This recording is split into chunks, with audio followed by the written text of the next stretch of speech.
복된 안식일 저녁 시간을 맞이했습니다. 하나님께서 주시는 크신 은혜의 복을 함께 이 성찬식을 통해서, 성만찬을 통해서 함께 또 깊이 경험하게 되기를 바랍니다. 올해 성찬식이 2번 계획되어 있죠. 오늘 저녁 또 12월 달에 마지막 바로 전주죠. 23일에 또 한 번 계획이 되어 있습니다. 자, 오늘은 성만찬 예식이라고 되어 있고요. 마지막 번에는 뭐라고 되어 있습니까? 성찬식이라고 되어 있습니다. 그 의미가 좀 다릅니다. 원래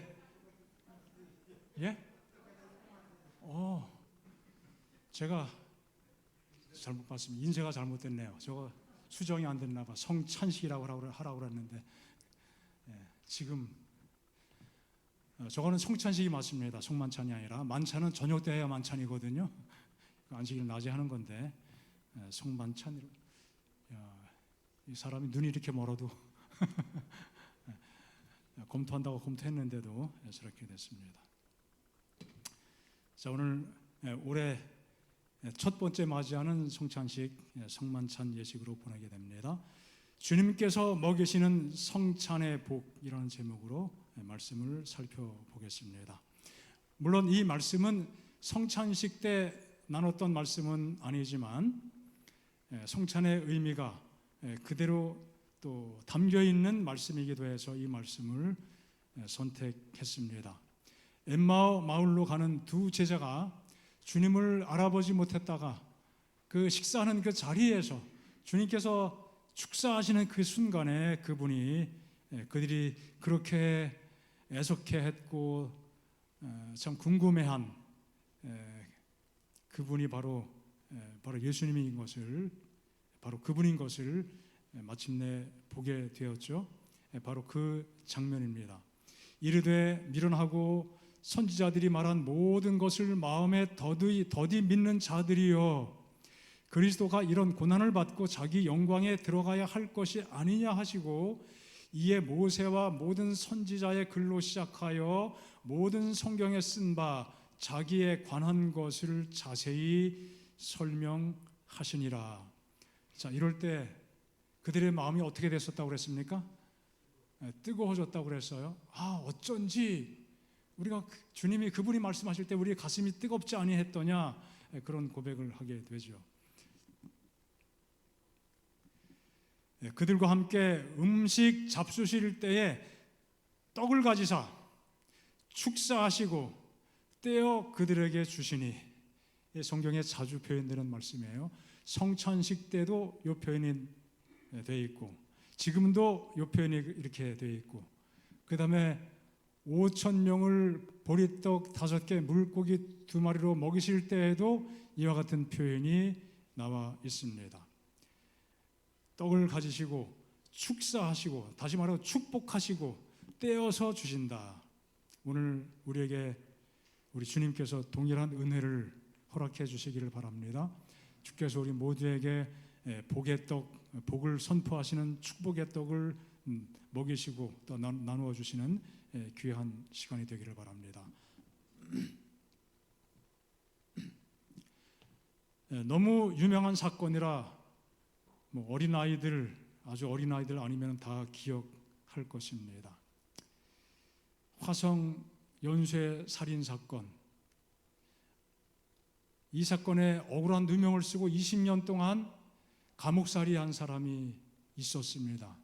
윤석열한 분이었죠. 나중에 진범이 감옥에 있은 상태에서 밝혀지게 됐습니다.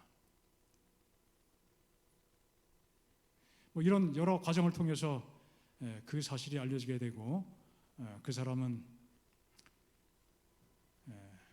20년 동안 얼마나 억울한 옥살이를 했습니까?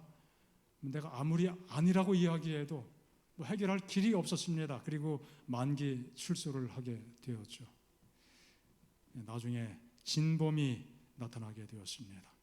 그런데 그가 자백을 하는데, 이게 프로파일러 공은경 경이라고 하는 분, 또 정말 끔찍한 살인범 강호순을 담당했던 사람, 이분이 투입돼서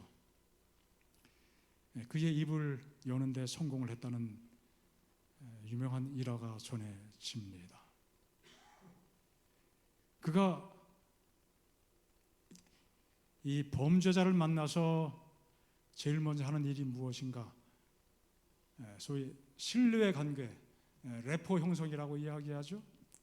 그래서 그가 던지는 첫 마디는 따뜻하게, 선생님 식사하셨어요?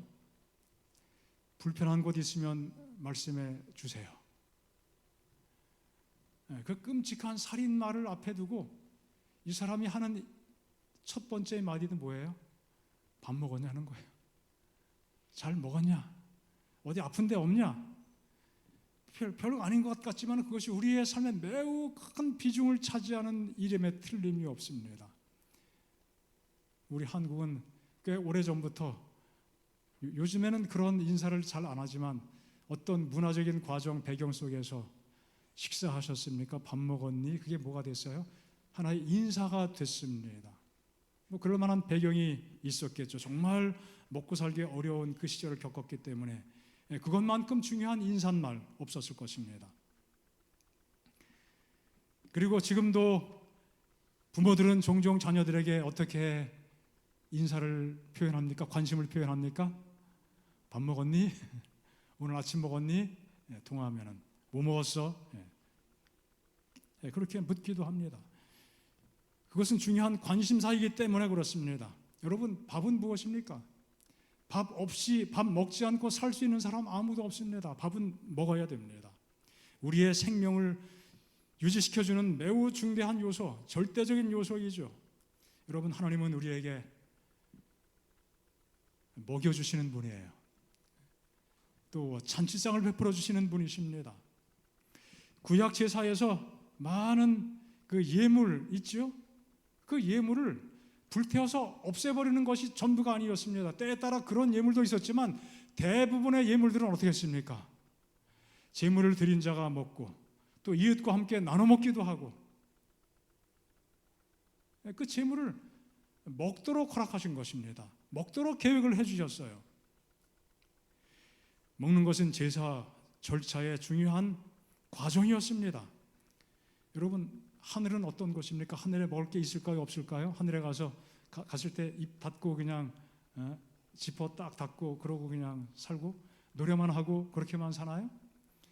이거 정말 기가 막힌 상상력을 자극하고 관심과 호기심을 자극하는 하늘나라의 생명나무, 거기에 12가실이 매 달마다, 우리의 상상력 가지고는 아직은 이해가 안 되지만 그래도 희미하게 이해할 수 있는 것은, 여러분, 나무를 잘 접목을 시키면은 하면은 그 한 나무에서 뭐 2가지가 나올 수도 있고, 그렇지 않습니까? 지금도 기술적으로 가능한 것이죠. 12과실이 달마다 새로운 과실을 맺히면서 우리는 하늘에 가서 또 즐거운 음식을 나누게 될 것입니다. 밥상 없는 하나님의 나라는 상상할 수가 없는 것입니다. 하나님께서 하늘에서 우리에게 제공하시는 그 식사, 그 밥은 얼마나 맛있을까요? 우리 여성분들, 세상에서 제일 맛있는 밥이 어떤 밥이라고 그래요? 남이 차려주는 밥이 제일 맛있다고 그래요? 그 밥이 참 맛이 있는 모양입니다. 남자들은 좀 다르죠? 집에서 아내가 차려주는 밥이 제일 맛있을 텐데 여성분들은 남이 차려주는 밥이 제일 맛있다고 합니다. 여러분, 하나님께서 우리에게 차려주시는 그 밥은 얼마나 맛있을까요? 정말 기가 막힐 것입니다. 하늘에 가서 우리가 다 함께 그 상에 참여하기를 바랍니다. 하늘에서도 아브라함과 이삭과 야곱과 함께 그 잔치에 우리가 모두 참여하게 될 것입니다. 다윗은 내 원수의 목전에서 내게 상을 베푸시고, 그러한 말로써 원수가 보는 앞에서 정말 상다리가 휘어질 정도로 푸짐하게 차려주시는 그 하나님께서 차려주시는 그 밥상을 상상하면서 하나님의 사랑을 그렇게 신뢰하며 묘사했습니다. 마귀를 멸하시고 원수를 멸하시고 하늘 밥상으로 우리를 인도하실 하나님께 감사와 영광과 찬양을 드립니다. 이 성찬식에 적용되는 중요한 의미가 있습니다. 그 중에 하나가 화목제 제물입니다. 하나님과 화목, 또 공동체 간의 화목을 추구하는 것이 바로 화목 제사였습니다. 하나님과 화목하게 되는 경험 기본이지만 그것으로 끝나는 것이 아니라 특별히 이웃과 함께 화목하는 경험을 이 화목제를 통해서 또 제물을 나눠 먹는 일을 통해서 했음을 보게 됩니다. 가족들이 제물을 먹고 이 제물이 양이 많을 때는 어떻게 해요? 그 주변의 사람들을 초청해서 함께 그 식사를 나누어 먹습니다. 요즘 현대 용어로 이야기한다면 확대 가족이죠. 우리만 혈연으로 묶인 그런 가족만 가족이 아니라 또 여러 가지 그 관계망을 통하여 형성된 그 가족들, 그들과 함께 나누어 먹고 즐기고 서로 가까워지는 경험을 하게 된 것이죠. 예수님께서는 죄인들과 함께 식사하셨습니다. 당시로서는 금기사항이었습니다. 세리, 창기, 죄인들과 함께 먹는 것 때문에 사람들이 그렇게 한다고 비난했습니다. 예수님을 먹기 좋아하는 사람, 우리가 하는 표현을 하면 예수님은 참 먹보야, 식탐이 있어, 뭐 그런 식의 비난이었습니다. 그리고 죄인의 친구라고 사람들이 예수님을 비난했습니다. 하지만 모든 인간과의 관계 속에서 생겨난 경계를 허물어버리고 서로 존중하고 용납하고 서로 다가서는 것, 이것이 바로 예수님의 정신이고 화목제물의 의미인 것입니다. 이 땅에 얼마나 구별과 차별이 많습니까? 자기 의로 인한 우월감, 또 반목과 미움과 교만 얼마나 많습니까? 그 모든 것들을 주님의 큰 사랑 안에서 다 허물어버리는 그 은혜의 경험이 우리 모두에게 진정으로 필요합니다. 겸손과 사랑과 화해와 일치와 화평의 삶이 주님께서 우리를 향하여 기대하시는 삶의 모습이 아니겠습니까? 그 모든 아름다운 그림을 우리의 삶을 통하여 그려나갈 수 있게 되기를 간절히 바랍니다. 예수님 믿는 사람들은 그분이 화목제물 되셨다는 사실을 우리 삶의 현장에서 나타내 보여주어야 합니다. 또 그렇게 해야 할 것입니다. 여러분, 예수님께서 정말 하나님 우리 사이에 그 막힌 담을 허무시는 화목제물 되신 것을 믿지 않습니까? 우리의 삶의 현장에서 주님이 우리의 화목제물 되셨으므로 우리가 살아가는 모든 삶의 환경 속에서 모두와 더불어 화목을 추구하고 누리고 살 수 있는 바로 예수님을 향한 그 믿음이 우리의 삶 속에서 언제나 재현되기를 바랍니다. 우리의 삶 속에 혹시 화목하지 못한, 화목하기 어려운 그런 관계가 있습니까? 있을 수 있죠. 뭐 크고 작고 뭐 그런 많은 일들이 있습니다. 우리 마음을 주님께 맡기고 우리의 깊은 곳에 있는 그 죄악을 고백하고 회개하면서 우리의 마음을 새롭게 또 정결케 하는 귀한 시간 되기를 간절히 바랍니다. 세종 예식과 성찬식을 통해서 이 귀하고 복된 경험을 우리 모두가 할 수 있도록 주님께서 역사하시고 도와주시기를 간절히 바랍니다. 성찬식은 원래 6월절 떡이 한 덩어리입니다. 한 덩어리를 떼서 먹는 것이죠. 지금도 현대 유대인들이 6월절 기념할 때, 경축할 때 빵을 만들어서 떼고 또 옆 사람에게 전달하고 그 사람은 받아서 또 한 조각을 떼어서 자기가 갖고 또 나누고 그런 방식으로 기념한다고 합니다. 우리는 한 떡이죠. 한 덩어리입니다. 우리가 한 덩어리라고 사도 바울이 고린도에서 이야기했지 않습니까? 한 덩어리가 되는 것입니다. 믿음의 공동체, 우리 모두가 하나임을 상징하는 것입니다. 그리고 떡이 떼어질 때마다 그것은 예수님께서 자기의 살을 떼어주시는 것을 상징하는 것으로 성경이 말씀하고 있습니다. 초대교회는 우리가 알다시피 그 특징 중에 하나가 무엇인가 하면 날마다 모일 때마다 어떻게 했어요? 떡을 뗐다. 그 떡을 뗀 것은 날마다 성찬식을 했다는 것은 아닙니다. 친교의 떡입니다. 식사를 대용하는 그런 의미의 떡을 떼는 일인데, 그러나 크게 보면은 성찬식이나 또 일반 교제의 떡을 떼는 것이나 의미는 서로 상통하는 것입니다. 우리 성도들의 하나됨을 도모하고 또 주님께서 자신을 우리에게 희생하신 주님의 몸을 나누는 그 의미를 함께 나누는 것이죠.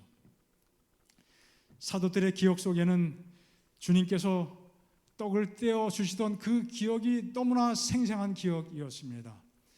우리는 2000년 전에 정말 머나먼 옛날, 오랜 옛날 그 사건이 되어버렸지만 적어도 예수님의 제자들에게는 이것이 내 떡이니 받아 먹으라, 이것이 내 피다 받아 마셔라, 얼마나 생생한 현장이었습니까? 떡을 먹을 때마다 그 장면이 생각났죠. 결코 잊을 수 없는 거룩한 추억이었습니다. 마찬가지입니다. 우리도 우리의 삶 속에서 얼마나 끊임없이 식사를 합니까?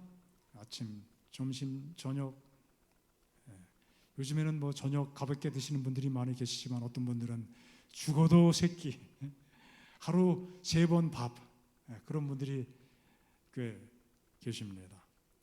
그럴 때마다 우리의 식탁에 주님이 함께 하시고 그 식탁에 주님이 임재하시고 주께서 말씀하신 것처럼 우리가 주님을 영접하고 주님과 함께 식사할 때 우리가 먹는 모든 양식은 무엇이 되는 것입니까? 성찬이 되는 것입니다. 나 홀로 먹는 것이 아니라 주님이 주시는 떡, 주님이 함께 하시는 주님의 사랑이 담겨 있는 성찬이 되는 것이죠.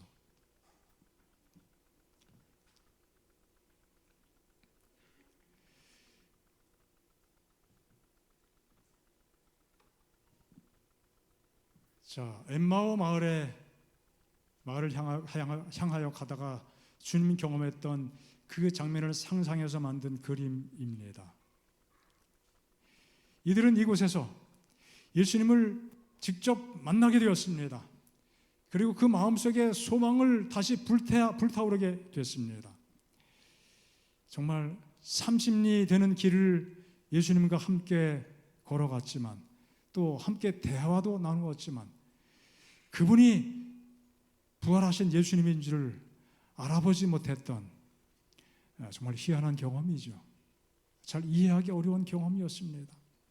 바로 그날 오후에, 부활하신 그날 오후에 있었던 사건이었습니다. 주님이 돌아가신 그 충격이 아마 너무나 컸던 모양입니다. 아마 눈앞에 뭐가 보여도 아무것도 보이지 않고 뭐가 들려도 잘 들리지 않는 정신없는 시간들을 보내게 되었습니다. 그 와중에 주님을 만나게 되고 주님과 함께 30여리를 동행하게 되었습니다. 예수님께서 그들에게 성경 말씀을 풀어주셨습니다. 주님에 관한, 메시아에 관한 예언이었습니다. 성경에 대해서 새롭게 이해를 하게 되었습니다. 그 말씀 속에 포함된 행간에 숨겨진 의미가 무엇인지를, 또 구약에 나타난 그 예언의 말씀이 그들의 눈앞에서 어떻게 성취가 되었는지를 생생히 깨닫게 되고 마음이 뜨거워지게 되었습니다. 정말 그들에게 있어서는 주님이 사라지니까 인생 자체가 흔들리게 된 것입니다. 얼마나 허무했을까요? 그렇게 의지하고 그렇게 따랐던 주님인데 정말 허탈하게 돌아가셨습니다.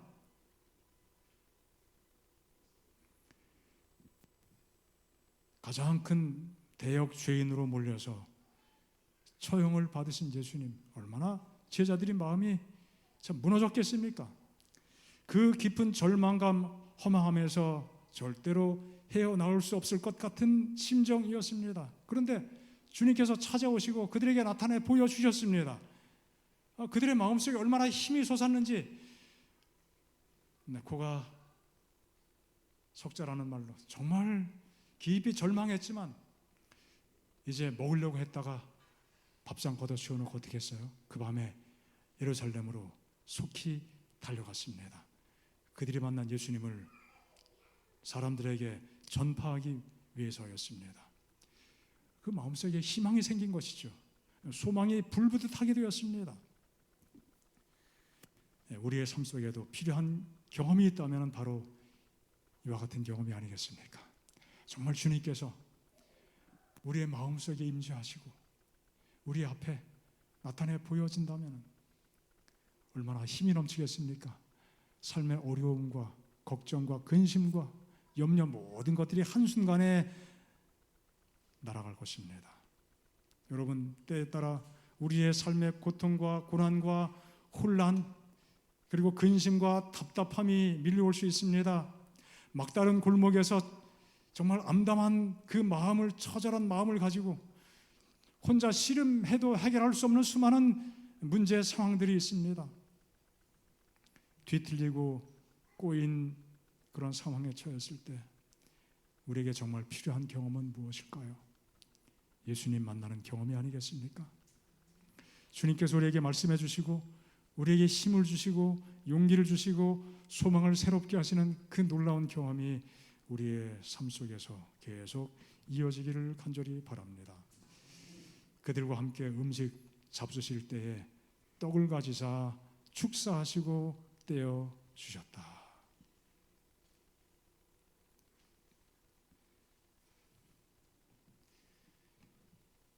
오병이어로 5천 명을 먹이실 때에도 동일한 모습이었습니다.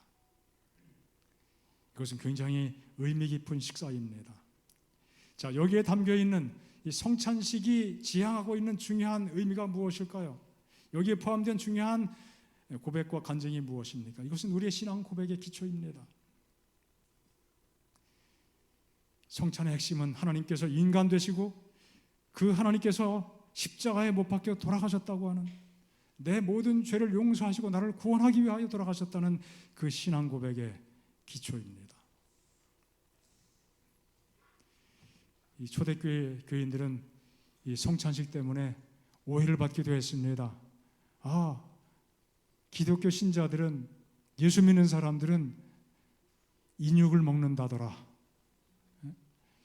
예수님께서 하신 말씀을 그들이 잘 이해하지 못하기 때문에 이건 내 살이다, 마치 사람의 그 살을 먹는 것 같은 그러한 오해를 불러일으키기도 했습니다.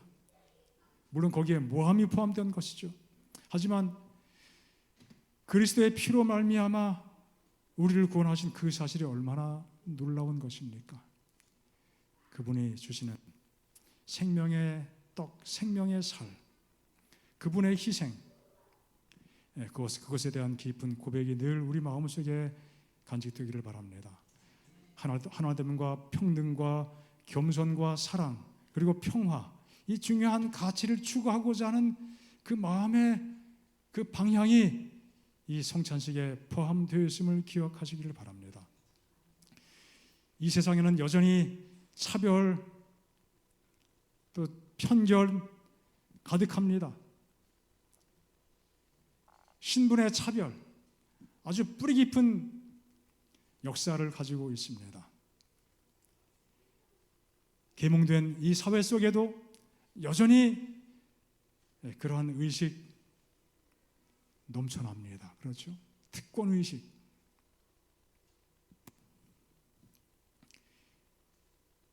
옛날에 초대교회 노예들도 주님을 영접했고 귀족들도 주님을 영접했습니다. 그들이 복음 안에서 형제 자매가 됐습니다. 사회에서는 엄연히 함께 할 수 없는 신분적 차이가 너무나 분명했지만 하나님의 교회 안에서는 그 모든 것들이 사라지게 되고 차별이 없어지게 되고 그 세워진 장벽이 무너지게 되었습니다. 자신의 모든 권리를 내려놓고 신분의 옷을 벗어 지키고 하나 되는 자리, 그런 경험을 바로 교회를 통해서 하게 됐습니다. 그리고 골짜기의 낮은 자리에 처한 자들도 하나님께서 높여주셔서 모두 함께 평등함을 누릴 수 있는 특권을 교회에서 맛보게 됐습니다.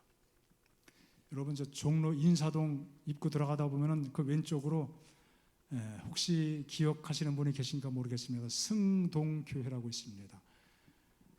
승동교회. 그 교회는 꽤 역사가 깊은 교회입니다. 물론 장로교회죠.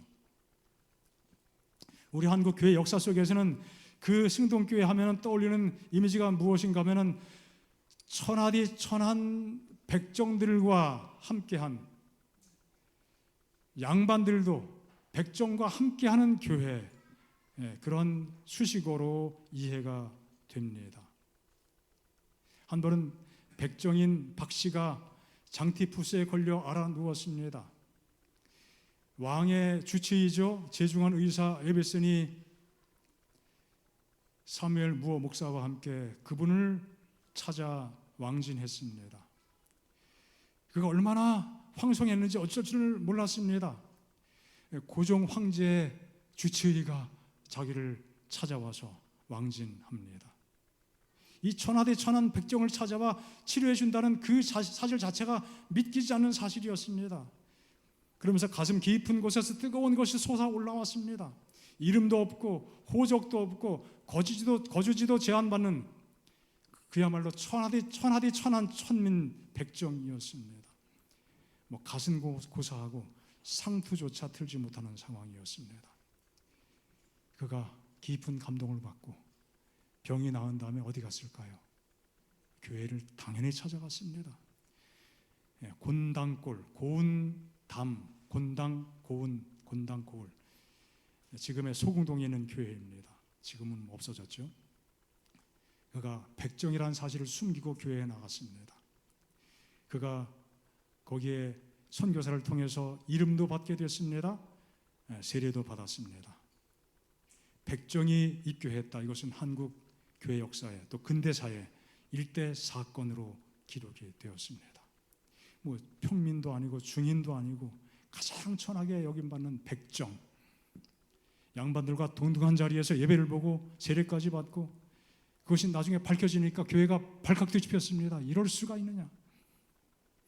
남녀 칠세 부동석의 문제는 옛날에 어떻게 했습니까? 가운데 휘장을 쳐놓고 한쪽은 남자 한쪽은 여자, 그렇게 해결이 됐습니다. 그러나 백정 같은 이 천 것이 교회에 와가지고 양반과 함께 이 문제가 해결될 수 없습니다. 수많은 양반들의 교회를 박차고 뛰쳐나갔다고 했습니다. 물론 나중에 다시 합쳐지기도 했지만요.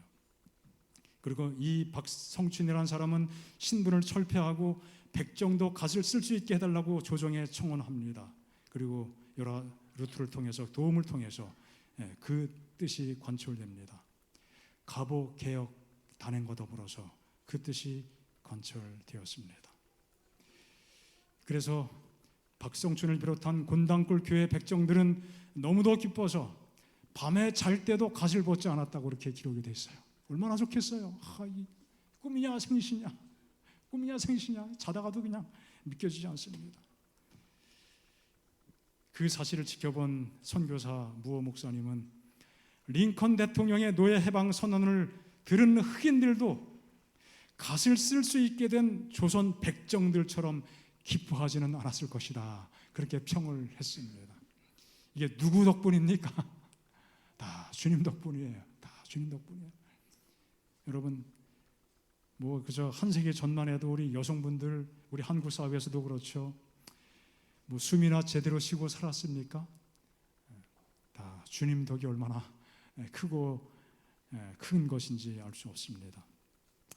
그런 많은 경험들이 세계 도처에 많이 있습니다.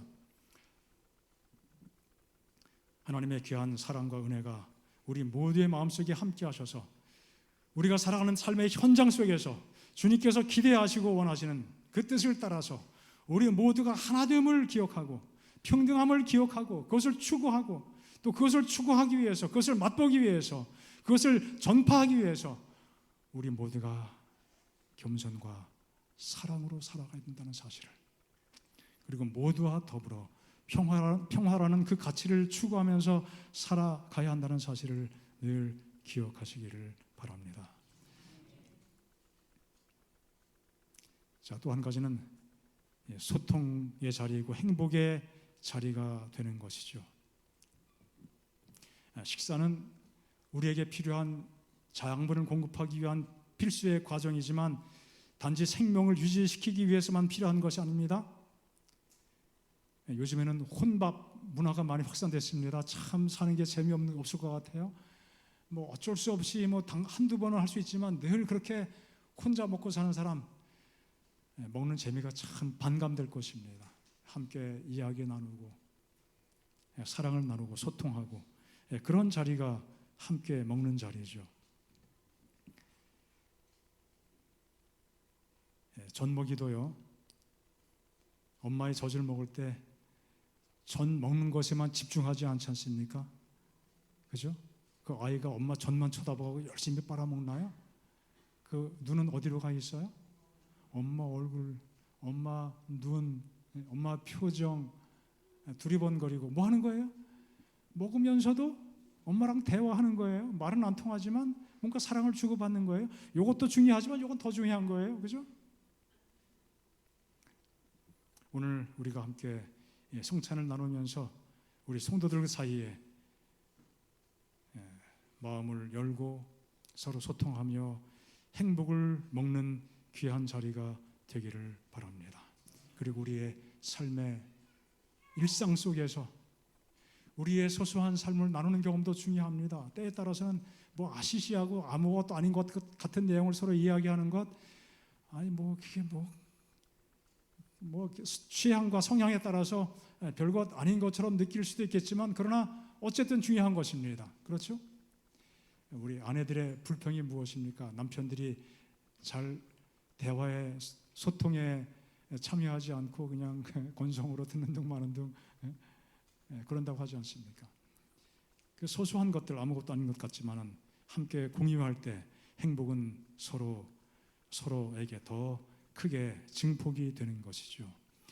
우리의 삶을 함께 나누는 우리 모든 성도의 관계가 되기를 간절히 바랍니다.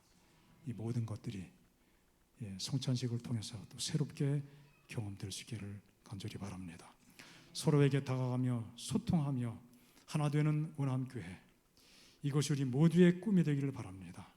단지 꿈꾸는 것으로 그치는 것이 아니라 그 꿈이 실현되는 교회, 우리 모든 성도의 삶이 되기를 간절히 바랍니다.